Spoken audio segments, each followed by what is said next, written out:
Radio V1 90.8 voice of Jalore का बहुत बहुत धन्यवाद कि आज भगवान महावीर के जन्म कल्याणक महोत्सव के शुभ अवसर पर मुझे आमंत्रित किया और आदरणीय श्रोताओं से रूबरू होने का जो अवसर प्रदान किया उसके लिए आभार। Thank you so much sir.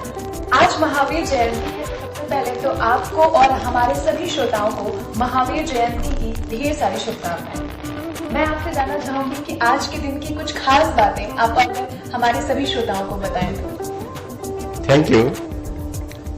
सबसे पहले हम भगवान महावीर के उस काल की तरफ आज की इस बात को प्रारंभ करेंगे। जी। 2620 साल पहले जब महावीर का जन्म हुआ उस वक्त इस देश के क्या हालात थे। श्रमण संस्कृति और सनातन संस्कृति दोनों साथ साथ इस भारतीय भूमंडल पर युगों से चली आ रही थी। उस काल में एक ऐसा हुआ कि संस्कृति में कर्म कांडों का इतना बढ़ावा हो गया कि जिसमें नारी उत्पीड़न, समाज के वर्गों में भेदभाव, ऊंच नीच ये इतना बढ़ गया और साथ ही साथ धार्मिक कर्म कांडों में हिंसा का इतना समावेश हो गया कि ये लगने लगा कि कहीं न कहीं हम अपनी धर्म की मूल भावना से भटक रहे हैं। ऐसे समय में भगवान महावीर और गौतम बुद्ध दोनों का लगभग एक साथ ही भारत में जन्म हुआ। भगवान महावीर एक क्षत्रिय कुल में राजघराने में पैदा हुए। उन्होंने बचपन से ही राजसीय सुख सुविधाएं देखी, लेकिन उन्होंने तत्कालीन परिस्थितियों को भांपते हुए देखा कि ये सब कुछ हो रहा है, लेकिन समाज में एक वर्ग उत्पीड़ित है, नारी उत्पीड़ना अपनी चरम सीमा पर है और हर कार्य में हिंसा का इतना बोलबाला है कि वो व्यथित हो उठे और अंत में अपने पिता माता की मृत्यु के पश्चात 30 वर्ष की उम्र में उन्होंने संसार से वैराग्य लेना उचित समझा और जैन दीक्षा ली। तत्पश्चात उन्होंने 12.5 वर्ष तक घनघोर तप किया और आज की परिभाषा में तो ये कहूंगा कि उन्होंने 12.5 वर्ष जंगलों में घूमते हुए, समाज के बीच रहते हुए उन सभी सामाजिक मूल्यों का अवलोकन किया और उन्होंने विभिन्न प्रकार के प्रयोग किए।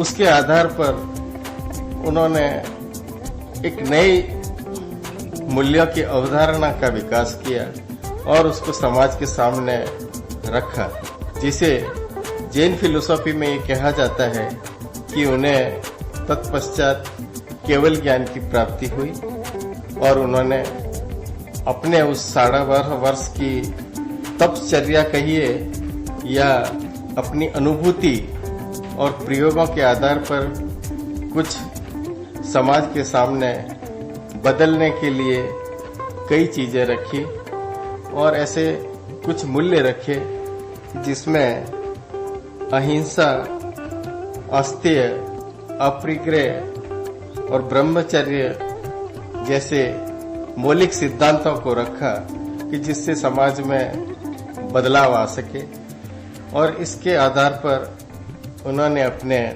कार्यक्रम को आगे बढ़ाया। बहुत ही ज्ञानवर्धक बातें बताई सर आपने। आज महावीर जयंती है, 25 अप्रैल को हम हर दिन महावीर जयंती मनाते हैं। अहिंसा परमो धर्म, उन्होंने कहा था अहिंसा ही परम धर्म है। वापस आती हूँ बस कुछ ही देर में, बने रहिएगा मेरे साथ और सुनते रहिए V1 रेडियो 90.8 FM। एक बार फिर से आपका स्वागत है। आप सुन रहे हैं V1 रेडियो 90.8 FM। मैं हूँ आरजे ज्योति और इस वक्त मेरे साथ स्टूडियो में मौजूद हैं श्री कालू राज मेहता, जो वरिष्ठ उद्यमी हैं, सामाजिक संगठन करता है, साथ ही जैन समाज के वरिष्ठतम व्यक्तित्व हैं। बहुत बहुत स्वागत है एक बार फिर से सर आपका। अब मैं आपसे जानना चाहूंगी कि जैन धर्म क्या है, इसकी क्या विशेषताएं हैं? आपने बहुत ही अच्छा और सारगर्भित प्रश्न मेरे सामने रखा। मूलतः जैन धर्म एक श्वेतांबर, एक दिगंबर। जी। दिगंबर मुनि वस्त्र धारण नहीं करते हैं और श्वेतांबर मुनि वस्त्र धारण करते हैं, और यही परिपाटी सदियों से चली आ रही है। भगवान महावीर ने जो एक आज के इस भौतिक युग में, और ये कहा जाए कि सर्वमान्य एक तथ्य रखा, और वो है उनका अनेकांतवाद। महावीर ने कभी किसी भी चीज की नेगेटिविटी या कटाक्ष नहीं किया। उन्होंने सदैव यही कहा कि फला बात है तो ये भी सत्य है, लेकिन ये बात उससे ज्यादा सत्य है, और हो सकता है और कोई बात सामने आए वो उससे भी सत्य है। लेकिन उन्होंने हमेशा सत्य का पक्ष रखते हुए किसी भी नेगेटिव बात के तरफ उन्होंने अपनी बात नहीं रखी। जैसा कि हम सब जानते हैं कि सभी धर्मों की अपनी विशेषता होती है, तो मैं अब आपसे जानना चाहूंगी कि जैन धर्म की कुछ ऐसी खास बातें जो आपको लगता है कि सभी को आत्मसात करनी चाहिए।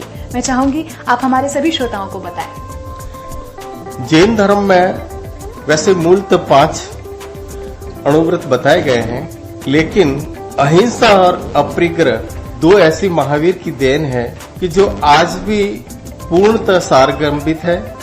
आपने देखा होगा राष्ट्रपिता महात्मा गांधी जो अफ्रीका गए, उससे पूर्व एक मुनि राजचंद्र से मिले और उन्होंने अहिंसा का पाठ वहीं से ग्रहण किया, और उन्होंने जीवन भर इन 2 मूलभूत सिद्धांतों को अपनाया, और आज यह स्थिति है कि महावीर के उस अहिंसा के सिद्धांत को यूएनओ तक में पहुंचा दिया, और उसी याद में 2 अक्टूबर को विश्व पटल पर अहिंसा दिवस के रूप में मनाया जाता है।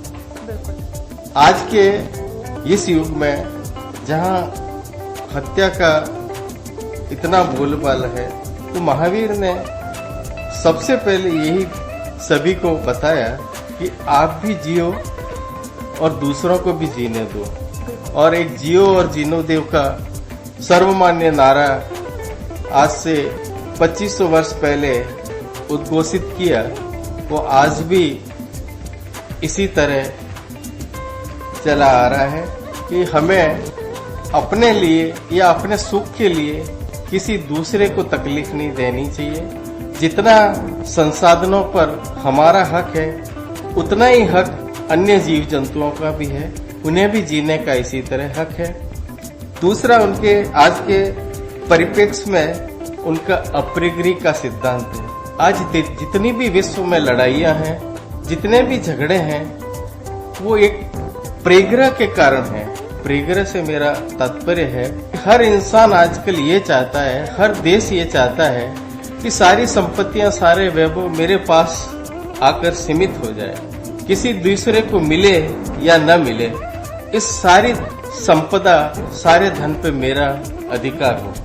महावीर ने इस बात को उस वक्त पटल पर रखा कि जितने भी साधन हैं हमारे पास बहुत है, लेकिन समाज में कई लोगों के पास बिल्कुल नहीं है, तो हमें केवल उतने संसाधन ही रखने हैं जो हमारी जीवनचर्या के लिए आवश्यक है, और अतिरिक्त संसाधनों को और लोगों के लिए त्याग देना चाहिए, जिससे वे भी अपना जीवन आराम से निर्वाह कर सके।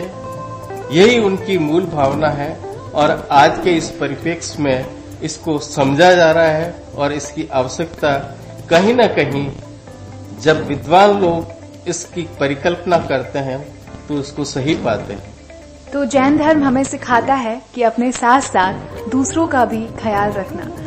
हमारा जो शहर है जालौर, जैसा कि सब हम जानते हैं कि यहाँ बहुत सारे जैन मंदिर हैं, तो मैं आपसे जानना चाहूंगी कि इन जैन मंदिरों की कुछ खास बातें आप हमारे सभी श्रोताओं को बताएं।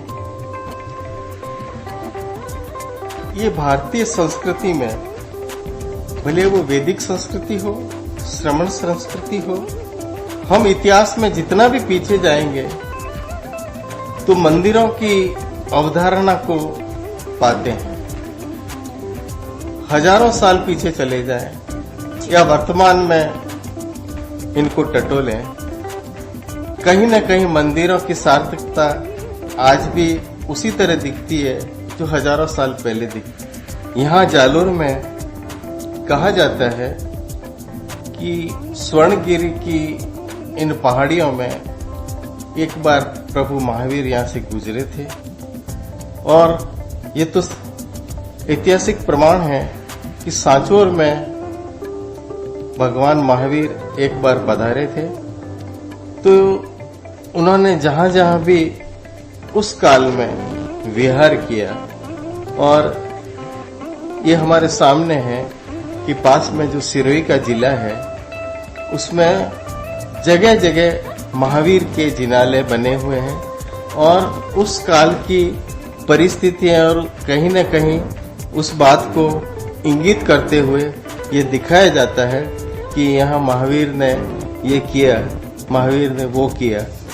तो जैन धर्म में ही नहीं, सनातन धर्म में भी मंदिरों की अवधारणा को इतना ही सही पाया जाता है। प्राचीन काल से ही जैन संस्कृति का एक गढ़ रहा है।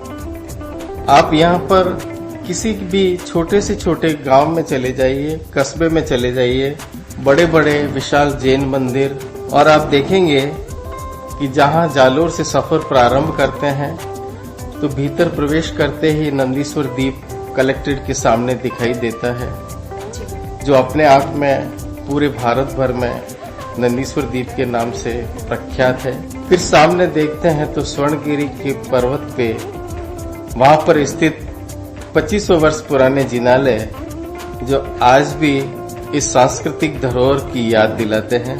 आगे बढ़ते हैं तो यहाँ से 20 किलोमीटर पे जहाज मंदिर, जो वर्तमान शिल्प का एक उत्कृष्ट नमूना है। फिर आगे बढ़ते हैं तो भांडवपुर में महावीर स्वामी का बहुत प्राचीन जिनालय स्थित है, और भीनमाल का 72 जिनालय का मंदिर तो आज पूरे देश में विख्यात है। फिर सियाणा में कहा जाता है कि भगवान महावीर अपने जीवन काल में वहां पर पधारे थे, और वहां पर महावीर स्वामी के काफी जिनालय हैं। यहाँ से 30 किलोमीटर पर मांडोली में भी एक बहुत बड़ा तीर्थ है। रास्ते में सियाणा नगर आता है, वहां भी प्राचीन जिनालय है। आहोर में भी है। तो जहां कहीं भी पाते हैं जैन संस्कृति कहीं न कहीं उन मंदिरों के रूप में हमारे सामने आती है। बिल्कुल, जैन धर्म के बहुत सारे ऐसे मंदिर हैं जिसकी झलक हमें जालौर शहर में भी देखने को मिलती है और बाकी शहरों में भी। आज हम महावीर जयंती मना रहे हैं। आप सभी को एक बार फिर से महावीर जयंती की ढेर सारी शुभकामनाएं। सुनते रहिए मेरे साथ V1 रेडियो 90.8 FM। मैं हूँ आरजे ज्योति, ये है जालौर की आवाज। Radio V1 90.8 FM voice of Jalore. आज महावीर जयंती के अवसर पर आपने मुझे यहाँ आमंत्रित किया और श्रोताओं के समकक्ष जो मेरी आवाज तक पहुंचाने का प्रयत्न किया, उसके लिए मैं बहुत बहुत साधुवाद देता हूं।